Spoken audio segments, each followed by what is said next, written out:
is a billionaire, and his wife now is too because she's his wife. And I'm sure she has her own ideas, but they're just trying to use their money to do what they feel is the right thing to do and help other people and not just die with $1 billion in the bank. Not just live trying to have fun and spending money stupidly and not stupidly. Even if you invested in something that pans out, you just have more money sitting in the bank. So Bill Gates created something called Microsoft a long time ago, years ago, when he was a young man. And little did he know that that would be used in 90% of computers sold throughout the world. That's why Bill Gates is a billionaire. So he has decided, I'm going to take my money and try to do something with it to do the people of this planet some good. And because of conspiracy theorists, many people perceive him to be evil. Listen, I don't think the guy is evil. You might not agree. I might not agree with everything he's doing because, he's a rich guy. And from his perspective, what he's doing is great. From our perspective, what I'm saying, not everything he's doing is so great. But from a conspiracy theorist perspective, there's some kind of agenda or ulterior motive. No, it's not. He's just trying to do what he thinks is the right thing to do. And he just might not be right about everything. That's all. That's all it is. It's a lot more simpler than what you think. So I just don't think that the government is using the vaccines for population control. It's just not.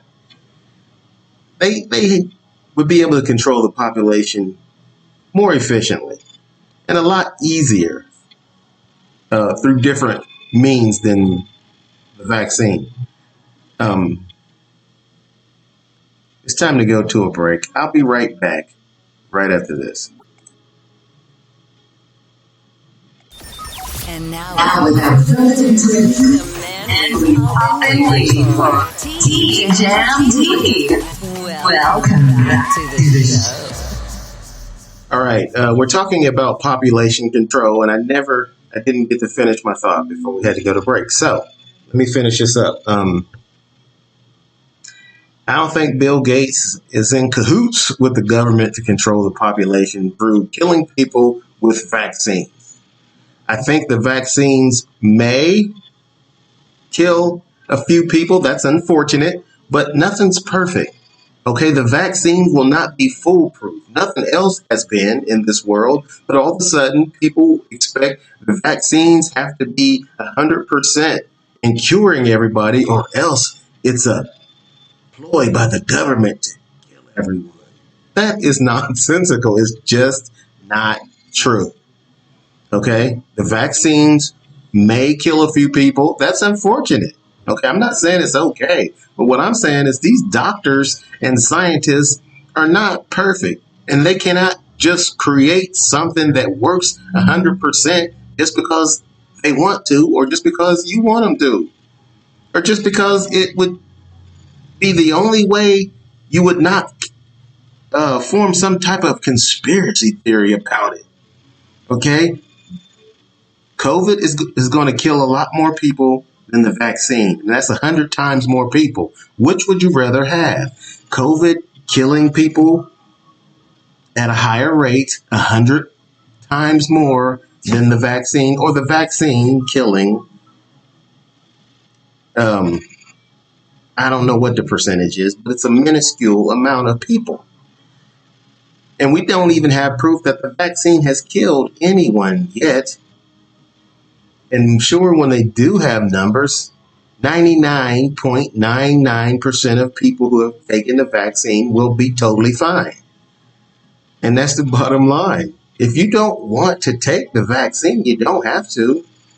But I'm just saying, I think it's irresponsible to spread rumors and to try to scare everyone about taking the vaccine and to talk about population control. We don't have a population problem. There are many states in this union, and I used to be an over-the-road truck driver, so I have traveled back and forth across this country and to Canada, okay? And I have gone through Missouri, Illinois, outside of Chicago. Now, the Chicago area is a big city. It's crowded, and that's up in the northern part of Illinois, the far right northern corner of Illinois, right beside one of the Great Lakes, Chicago is, and it's a crowded city, like any big city. Chicago, LA, New York, Boston, Philly, DC, Miami, Dallas, Houston, you know what I'm saying? Detroit, Cleveland, Cincinnati, Charlotte, Denver, Seattle, Frisco, Oakland, San Diego. Okay, I probably missed a few big cities. Houston, San Antonio, New Orleans. I probably missed a few, but the point is all places where there are big cities is crowded. But there are plenty of states, Missouri, Nebraska, Kansas, Oklahoma, where there are hundreds and hundreds of miles of open fields. I have drove up and down highways and state routes where I have seen hundreds and thousands of miles of open fields. We do not have a population problem. Okay? It would do us good as a society to start building some more cities in these hundreds and hundreds of miles of open fields. Okay? Everybody might be crowded into some of these larger cities, but that's because that's where the jobs are. They are not there because the earth is so crowded with people, there's nowhere to go. That's just not true. Okay? Some of the biggest states in the Union, and the United States is not even one of the biggest countries in the world. Okay? There's a billion people in China. There's a billion people in India. Okay? There's only 360 million people here in the U.S. And there's even less people in Canada. Now, I know what you're thinking. Canada's cold. Yes, it is. But there's a lot of people who live up there. And being cold is just about getting used to the climate. There's just a bunch of babies who whine about the winter. Okay? And I would never move anywhere just because of the freaking weather.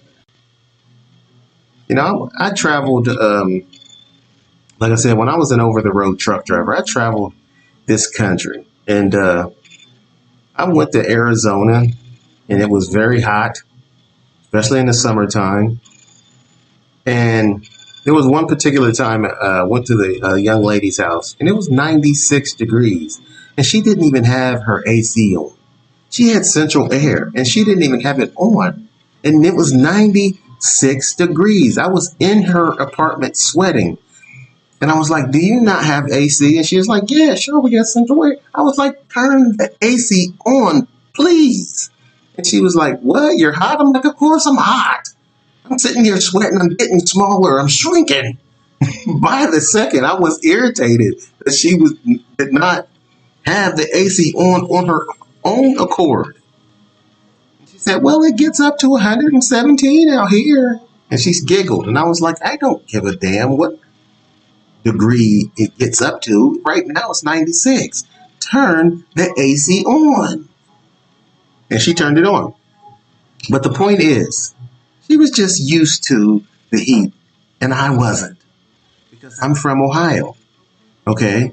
And anytime it gets 96 degrees, I will already have the AC on in my house before it gets there. If it even gets to 80 degrees, that AC is coming on.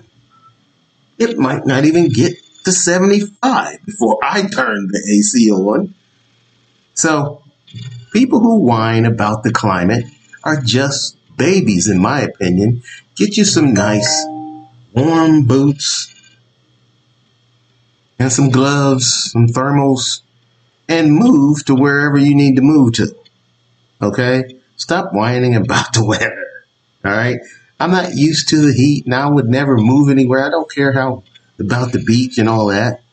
I want to be comfortable. I like living in Ohio because we have a warm summer, not a excruciating summer, and a cold winter, and not a frozen tundra like they say about Lambeau Field. I've been to Green Bay too, and it was pretty cold. And I've been to Duluth, Minnesota, where it was ridiculously cold.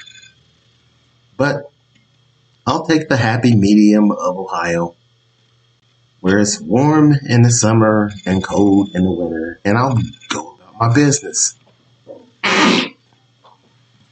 But we do not have a population problem, okay? We can move to some of these open fields out in the Midwest of this country and we'd be totally fine. In fact, we need to build some cities. Put that on the infrastructure bill, okay? Start building some cities without lead pipes for plumbing. We wouldn't have to poison the kids and change the pipes and argue about it in Congress. So anyway, that's my take on the whole population problem. There's no population problem and the government's not trying to kill everybody in cahoots with Bill Gates and Melinda Gates. It's just nonsense and it just ain't true. Now we got little time left, so I'm going to move on to just bring up some more dumb shit in politics. First of all, I want to say something about sports, and that was I was going to watch a NASCAR race yesterday, but it was rained out. They were at Martinsville, the short track. They call it the paperclip. They're doing a lot of innovating in NASCAR, but I never did get to watch the race, so I don't know if they even had the race because it was raining. When I turned to it, it was raining. So I don't know who won. I can't tell you that either. All I can tell you is NASCAR is looking good, and Michael Jordan, he owns a team in NASCAR now. And the car, of course, is number 23, and Bubba Wallace is driving it. But I did not see the race. I don't know what happened. But I am a NASCAR fan, and all the people that I rooted for are no longer, they've retired. I used to root for Jeff Gordon, and he's retired. And Earnhardt Jr., he's retired. I used to like to watch Tony Stewart. I was not a fan of his. He was a big biscuit head. But he's retired, so don't have to root against him anymore. And, all the people I used to root for or against are all retired. So I got to find someone else to root for. But anyway, NASCAR was about to have a race, and they're doing a lot of innovating, and I applaud NASCAR. Hideki Matsui, I think his name is, a Japanese golfer, is about to win the Masters. He's 5 shots ahead, and he's about to win. I don't want to mispronounce his name, so I'm just saying it'll be the first time the Japanese golfer has won a major and the Masters, and that's about to happen any second now. So my hat goes off to Hideki, I think his name is Moyadi. I don't know the guy's name. So, excuse me, Japanese, golf professional. I'm sorry, I cannot remember your name, and I might not be able to pronounce it if I did remember it. But he's about to win the Masters, and congratulations to the guy. It doesn't look like anyone can catch up to him. Matt Gaetz was busted, politician, congressman. Matt Gaetz, he was busted sending money via Venmo to some teenage girls through a third party. This other guy, I forgot his name too, but he has some troubles of his own, and he has cooperated with the authorities in snitching on Matt Gaetz. So Matt Gaetz is on the verge of being indicted, and he sent money to some teenagers, and he's going to get in trouble. A lot of you are hearing this thinking, "What? How is that illegal to send money to teenagers?"